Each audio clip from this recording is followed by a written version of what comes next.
EDF a fait une simulation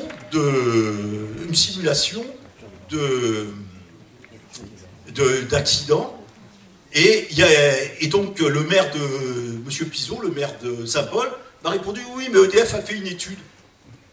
Alors ils m'ont envoyé, ils m'ont dit regardez sur le site internet. Alors j'ai regardé sur le site internet de la mairie de Saint-Paul-et-Durance. Il y a une toute petite carte où Saint-Paul-et-Durance est grand comme ça. Et on voit que effectivement, s'il y avait rupture du barrage de Serponçon, il y aurait de l'eau dans toute la vallée de la Durance qui s'écarterait du lit. Et il me semble que sur le territoire de Saint-Paul, au niveau de Saint-Paul, vous savez, il y a une rivière, un affluent de la Durance, là, ou du Verdon, je ne sais pas exactement, qui vient. Et apparemment, l'eau, elle irait aussi de ce côté-là. Et apparemment, il y a un deuxième endroit, et le deuxième endroit, semble-t-il, c'est à l'entrée de l'autoroute de Cadarache, et c'est-à-dire, là, c'est pas exactement où il y a Hitler, mais apparemment, c'est là où il y a Cédra, qui est quand même l'entreposage de déchets moyennement radioactifs. Mais là, j'ai demandé qu'on me communique les cartes, on ne m'a rien communiqué de précis. J'ai posé des questions très précises. Bon, si ça vous intéresse, j'ai réussi enfin à ce que ça soit publié dans le bulletin de la CLI de Cadarache, mais il faut savoir que il a fallu que je me bagarre pour chaque mot. Le résumé de ce que j'avais dit, il avait été fait par un monsieur qui voulait m'imposer un résumé. Oui. Et il a fallu que je me bagarre, il y a une phrase qui ne leur plaisait pas.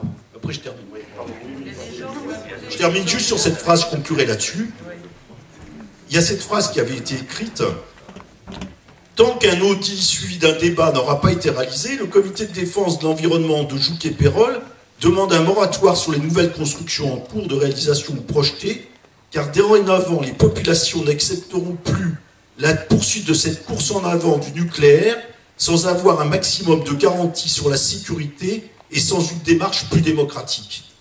Donc moi, je vous encourage le 16 mai, lorsque la délégation du Parlement européen va venir, on organise, tout le collectif sur ITER organise une manifestation devant l'hôtel du Roi René, où il y aura la délégation ITER.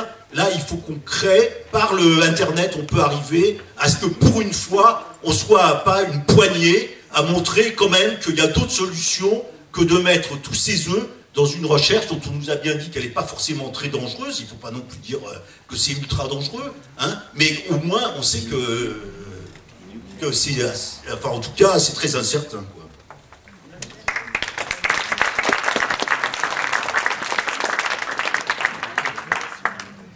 Moi, je me présente, Jean-Pierre Petit, directeur de recherche en retraite, mais toujours actif.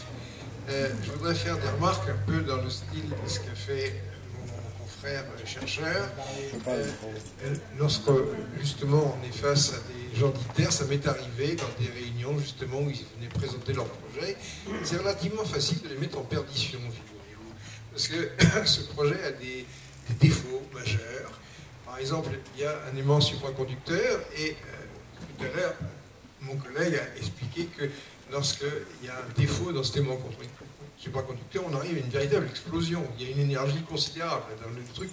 Et il y a quelque chose qui peut créer des défauts. Eugène l'avait dit, c'est le flux neutronique. Et il avait dit, je suis très sceptique sur le fait qu'un aimant supraconducteur puisse résister à un bombardement de neutrons. Il va se dégrader. Donc il va devenir dangereux. Ça, c'est le premier point. Le deuxième point, n'est pas très compliqué à comprendre.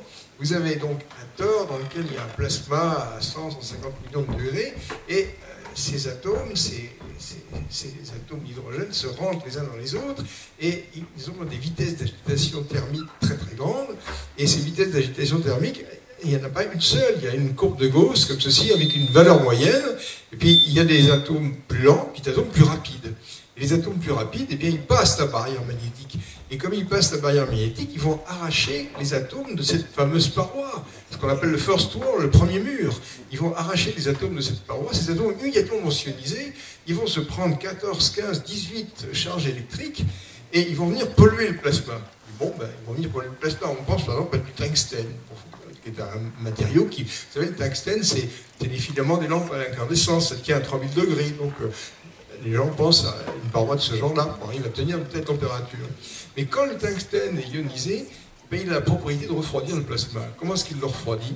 Eh bien, la principale perte d'énergie de ce plasma, c'est une perte de rayonnement, c'est-à-dire que les électrons, lorsqu'ils passent à côté d'une charge électrique, ils prennent un virage, et à ce moment-là, il y a ce qu'on appelle le rayonnement de freinage. Ils perdent leur énergie en émettant du rayonnement.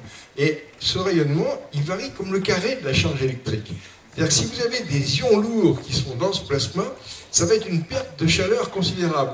À ce stade-là, on pourrait dire, oui, ITER va marcher, il va peut-être marcher 10 secondes, 20 secondes, 30 secondes, mais 3 heures sûrement pas.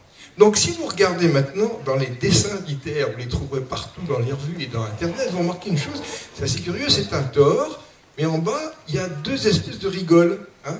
Ces rigoles, c'est pour ramasser les ions. On appelle ça un divertor. Alors à ce moment-là, moi quand je suis face avec des gens d'ITER, je dis, est-ce qu'on a déjà essayé de faire fonctionner ces diverteurs?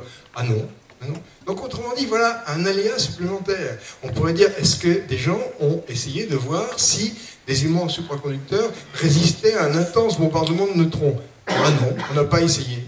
Alors vous voyez, dans ce genre de projet, il y a un nombre absolument incalculable d'aléas, et jamais vous habiteriez dans une maison pareille, c'est pas possible, elle va vous tomber sur la tête, c'est ce que disait Jean-Marie tout à l'heure.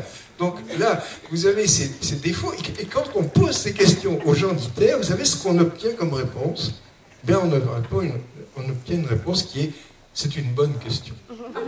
Je vous jure, et ça, je sais pas si, à chaque fois que j'ai été dans des réunions de ce genre, j'ai posé cette question, c'est le malaise complet.